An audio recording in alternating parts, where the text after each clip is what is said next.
రత్న నందమూరి తారక రామారావు గారు, నటసామ్రాట్ అక్కినేని నాగేశ్వరరావు గారు, super star Krishna గారు మరియు నటభూషణ్ శోభన్ బాబు గారులాంటి నలుగురు తెలుగు కళామతల్లి ముద్దుబిడ్డలు.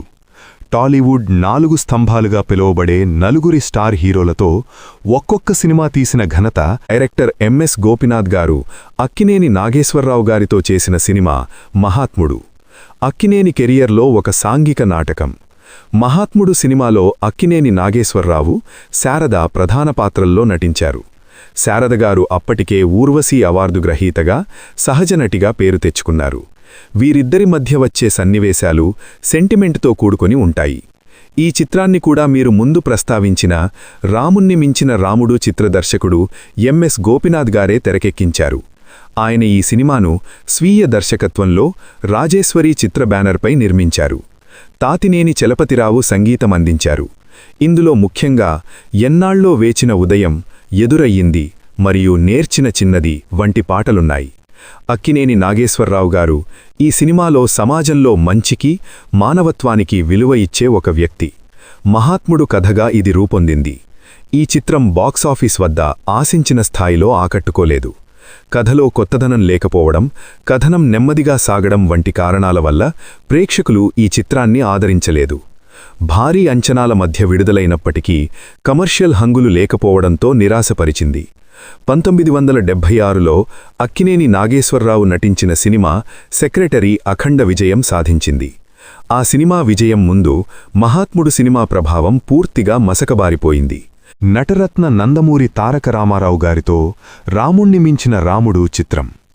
ఈ సినిమా నటరత్న నందమూరి తారక రామారావు గారి కెరియర్లో ఒక విభిన్నమైన ప్రయత్నం. ఇందులో ఎన్టీఆర్ గారు ద్విపాత్రాభినయం చేశారు. ఒకరు రాముడు, పోలీస్ ఆఫీసర్ కాగా, మరొకరు రాముడిలా ఉండే సామాన్యుడు. 1975 జనవరి 14న సంక్రాంతి కానుకగా విడుదలైన ఈ సినిమా భావోద్వేగభరితమైన కుటుంబ కథా చిత్రం. ప్రముఖ హిందీ చిత్రం హమ్ దోనో, దేవానంద్ మరియు బెంగాళీ చిత్రం ఉత్తరాయన్ ఆధారంగా ఈ సినిమా తెరకెక్కింది. 1975 జూన్ 12న విడుదలైన ఈ సినిమాకు దర్శకుడు ఎంఎస్ గోపీనాథ్, ప్రముఖ నటుడు సురేష్ గారి తండ్రి రాజేశ్వరీ ఫైన్ ఆర్ట్స్ బ్యానర్పై ఎన్టీఆర్, రాము మరియు మేజర్ రఘులుగా ద్విపాత్రాభినయం చేశారు. వాణిశ్రీ, శ్రీవిద్య, జగ్గయ్య, గుమ్మడి మిగతా నటీనటులు. ఈ సినిమా కథ ప్రధానంగా డాక్టర్ రాము మరియు మేజర్ రఘు అనే ఇద్దరు వ్యక్తుల చుట్టూ తిరుగుతుంది.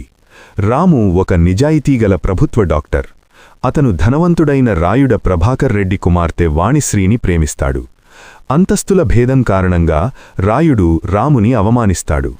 ఆ అవమానం భరించలేక రాము చెల్లెలు ఆత్మహత్య చేసుకుంటుంది. దీనితో మనస్తాపానికి గురైన రాము ఊరు వదిలి మిలిటరీలో చేరుతాడు.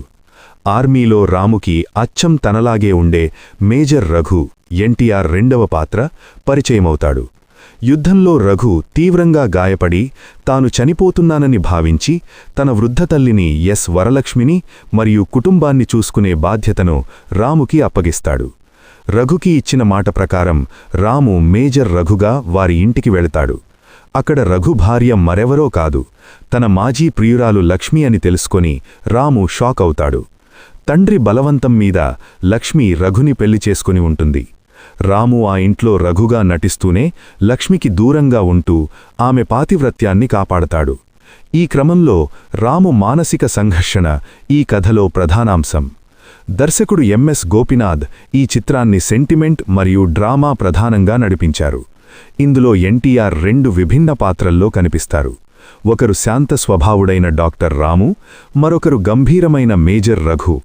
ముఖ్యంగా రాము పడే ఆవేదనను ఎన్టీఆర్ అద్భుతంగా పండించారు. ట్విస్ట్ ఏమిటంటే, చనిపోయాడు అనుకున్న అసలు మేజర్ రఘు ఒక కాలు కోల్పోయి వికలాంగుడిగా తిరిగి వస్తాడు. ఇంటికి వచ్చిన రఘు రాము, లక్ష్మీలను చూసి వారి మధ్య ఏదో సంబంధముందని అనుమానిస్తాడు. చివరికి లక్ష్మి రాము గొప్పతనాన్ని, త్యాగనిరతిని రఘుకి వివరిస్తుంది. రఘు తన తప్పు తెలుసుకుంటాడు. రాము మరొక యువతి శ్రీవిద్యను వివాహం చేసుకోవడంతో కథ సుఖాంతమవుతుంది. టి చలపతిరావు గారి సంగీతంలో పాటలు చాలా బాగుంటాయి. ముఖ్యంగా ప్రేమకు నీవే దేవుడవు, రాముణ్ణి మించిన రాముడవు అనే పాట ఎవర్ గ్రీన్ హిట్గా నిలిచింది. అలాగే ఇది నా పుట్టినరోజు పాట కూడా ఆకట్టుకుంది. బ్లాక్ అండ్ వైట్ 1975 నాటికి తెలుగులో కలర్ సినిమాల హవా మొదలైంది. అంతకుముందే ఎన్టీఆర్ సంసారం కలర్ సినిమాగా వచ్చింది. కానీ ఈ సినిమాను బ్లాక్ అండ్ వైట్లో తీయడం వల్ల కమర్షియల్గా ఆశించనంత విజయం సాధించలేకపోయింది. ఈ సినిమా కథాంశం హిందీలో దేవానంద్ నటించిన క్లాసిక్ హమ్ దోనోకు చాలా దగ్గరగా ఉంటుంది. ఈ చిత్రంలో ఎన్టీఆర్ నటన, ముఖ్యంగా క్లైమాక్స్లో వచ్చే ఎమోషనల్ సీన్స్ ప్రేక్షకులను కంటతడి పెట్టిస్తాయి. ఈ సినిమా యావరేజ్ హిట్ అవ్వటానికి కొన్ని కారణాలు. ఎన్టీఆర్, వాణిశ్రీ లాంటి అగ్రతారాగణం ఉన్నప్పటికీ కథనం ప్రేక్షకులకు అంతగా నచ్చకపోవడం, హిందీ రీమేక్ అయినప్పటికీ తెలుగు నేటివిటీకి సరిగ్గా అన్వయించకపోవడం వల్ల ఈ సినిమా నిరాశపరిచింది. దానికి తోడు అదే సంవత్సరం ఎన్టీఆర్ నటించిన ఇతర చిత్రాలు అన్నదమ్ముల అనుబంధం, ఎదురులేని మనిషి ఘన విజయం సాధించాయి. వాటితో పోలిస్తే రాముణ్ణి మించిన రాముడు వెలకబడిపోయింది. ఇక డైరెక్టర్ ఎంఎస్ గోపినాథ్ గారు సూపర్ స్టార్ కృష్ణ గారితో చెప్పింది చేస్తా అనే సినిమా చేశారు. 1978 సెప్టెంబర్ 21న రిలీజైన ఈ సినిమాలో super star Krishna, Jayachitra, Narasimharaju, Kavitha, M Prabhakar Reddy, JV Ramanamurthy తదితరులు నటించారు. దర్శకత్వం, రచన and screenplay MS Gopinath డైరెక్షన్లో రూపొందిన ఈ సినిమాకు సంగీతం చెళ్లపిల్ల సత్యం. నిర్మాణ సంస్థ సరోజినీ ఆర్ట్స్. కథ అండ్ కథనం విషయానికి వస్తే ఈ చిత్రం పక్కా మాస్ యాక్షన్ ఎంటర్టైనర్గా రూపొందింది. టైటిల్కు తగ్గట్టుగానే కథానాయకుడు సూపర్ స్టార్ కృష్ణ తాననుకున్నది సాధించే పట్టుదలగల వ్యక్తిగా కనిపిస్తారు. మోసపూరితమైన విలన్ ప్రభాకర్ రెడ్డి వల్ల తన కుటుంబానికి జరిగిన అన్యాయానికి వ్యతిరేకంగా హీరో చేసే పోరాటమే ఈ సినిమా ప్రధాన ఇతివృత్తం. నేను చెప్పింది చేస్తా అనే సవాలుతో విలన్ సామ్రాజ్యాన్ని కూల్చడం, అన్యాయాన్ని ఎదిరించడం ఇందులో కీలకం. సినిమా అత్యంత ఉత్కంఠభరితమైన యాక్షన్ సన్నివేశాలతో సాగుతుంది. ముఖ్యంగా ఈ చిత్రంలో కృష్ణగారు క్రూర మృగాలతో చేసే పోరాటాలు ప్రేక్షకులను విశేషంగా ఆకట్టుకున్నాయి. సెంటిమెంట్ కంటే యాక్షన్ మరియు హీరోయిజం మీద దర్శకుడు ఎక్కువ దృష్టి పెట్టారు. కృష్ణ, జయచిత్రల మధ్య వచ్చే సన్నివేశాలు మరియు పాటలు కథనంలో వినోదాన్ని పంచుతాయి. జంతువులతో ఫైట్స్. ఆ రోజుల్లో గ్రాఫిక్స్ లేని సమయంలో నిజమైన జంతువులతో పులి, సింహం వంటివి హీరో చేసే ఫైట్స్ ఈ సినిమాకు ప్రధాన ఆకర్షణగా నిలిచాయి. మాస్ ప్రేక్షకులు ఈ ఫైట్స్ కోసమే థియేటర్లకు వచ్చేవారు. సత్యం సంగీతంలో పాటలన్నీ ప్రజాదరణ పొందాయి. కోటి ఊహల పూలవాన, మెలోడీ సాంగ్, హ్యాపీ బర్త్డే చిన్నదాని చిరునప్పులు వంటి పాటలు హిట్ అయ్యాయి. కృష్ణ, జయచిత్ర జోడీ, వీరిద్దరి కెమిస్ట్రీ తెరపై బాగా పండింది. జయచిత్ర తనదైన గడుసుదనంతో కూడిన నటనతో ఆకట్టుకున్నారు. ఈ చిత్రం బాక్సాఫీస్ వద్ద విజయం సాధించింది. 1978లో కృష్ణగారికి అనేక సినిమాలు విడుదలయ్యాయి. ఏజెంట్ గోపి, అన్నదమ్ముల సవాల్, కుమారరాజా వంటివి. వాటి మధ్య పోటీ ఉన్నప్పటికీ ఈ సినిమా మాస్ యాక్షన్ అంశాల వల్ల నిర్మాతలకు లాభాలను తెచ్చిపెట్టింది. ముఖ్యంగా బీసీ సెంటర్లలో ఈ సినిమా వసూళ్లు బాగున్నాయి. ఖమ్మం వంటి ఏరియాల్లో ఈ సినిమా 2 థియేటర్లలో ఏకదాటిగా 28 రోజులు ప్రదర్శితమై అప్పట్లో ఒక రికార్డు సృష్టించింది. ఇది కృష్ణగారి మినిమం గ్యారంటీ హీరో ఇమేజ్ను మరొకసారి నిరూపించిన చిత్రం. ఇక డైరెక్టర్ ఎంఎస్ గోపినాథ్ గారు మరొక స్టార్ హీరోతో చేసిన సినిమా రాముడు పరశురాముడు. నటభూషణ్, శోభన్ బాబు గారు ద్విపాత్రాభినయం చేసిన ఈ చిత్రం మాస్ మరియు క్లాస్ ప్రేక్షకులను ఆకట్టుకున్న కమర్షియల్ సినిమా. సురేష్ ఫైన్ ఆర్ట్స్ బ్యానర్పై ఎంఎస్ గోపినాథ్ దర్శకత్వంలో వచ్చిన ఈ సినిమాలో శోభన్ బాబు కథానాయకునిగా 2 విభిన్న పాత్రల్లో రాముడు మరియు పరశురాముడిగా నటించారు. హీరోయిన్లుగా లత మరియు విజయలలిత నటించారు. ఈ చిత్రానికి చెళ్లపిల్ల సత్యం సంగీతం అందించారు. ఆ కాలంలో సత్యం గారు మాస్ బీట్స్ మరియు మెలోడీస్ ఇవ్వడంలో ప్రసిద్ధులు. ఎంఎస్ గోపినాథ్ స్వీయ దర్శకత్వంలో నిర్మించిన ఈ చిత్రం నిర్మాణ విలువలు ఆనాటి ప్రమాణాలకు తగ్గట్టుగా ఉంటాయి.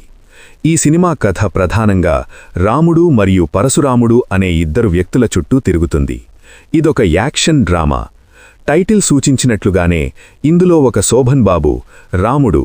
ఇతను చాలా మంచివాడు, శాంత స్వభావుడు, సాత్వికుడు. రెండో శోభన్ బాబు పరశురాముడు. ఇతను అన్యాయాన్ని ఎదిరించేవాడు, ఆవేశపరుడు మరియు కోపిష్టి తరహా పాత్ర. చిన్నతనంలోనే విడిపోయిన ఒకే పోలికలు ఉన్న 2 వ్యక్తులు వేరువేరు వాతావరణాల్లో పెరుగుతారు. రాముడు అమాయకత్వంతో కష్టాల్లో పడితే పరశురాముడు తన శక్తియుక్తులతో అన్యాయంపై పోరాడుతుంటాడు. విలన్ల కుట్రల వల్ల రాముడు ఇబ్బందుల్లో పడినప్పుడు పరశురాముడు రంగంలోకి దిగి విలన్ల ఆట కట్టించడం, రాముకి న్యాయం చేయడం ఈ సినిమా ప్రధాన ఇతివృత్తం. శోభన్ బాబు తనదైన శైలిలో సెంటిమెంట్ మరియు యాక్షన్ రెండింటినీ సమపాళ్లలో పండించారు. 1980 నాటికి శోభన్ బాబుకు మహిళా ప్రేక్షకులలో మంచి క్రేజ్ ఉండేది. దానికి తోడు ఇందులో మాస్ ఎలిమెంట్స్ ఉండడం వల్ల ఈ చిత్రం బాక్సాఫీస్ వద్ద విజయం సాధించింది. ఇది ఇండస్ట్రీ హిట్ కాకపోయినప్పటికీ నిర్మాతలకు లాభాలు తెచ్చిపెట్టిన చిత్రంగా శోభన్ బాబు హిట్ చిత్రాల జాబితాలో నిలిచింది. ముఖ్యంగా ఆంధ్ర అందగాడుగా పిలువబడే శోభన్ బాబు గ్లామర్ మరియు ఆయన యాక్షన్ స్టైల్ ఈ సినిమా విజయానికి ప్రధాన కారణాలు. డైరెక్టర్ ఎంఎస్ గోపినాథ్ గారు యాదృచ్ఛికంగా నలుగురి అగ్ర హీరోలతోనూ ఒక్కొక్క సినిమా మాత్రమే తీశారు, కానీ నలుగురితోనూ చేయడం విశేషంగానే చెప్పుకోవాలి.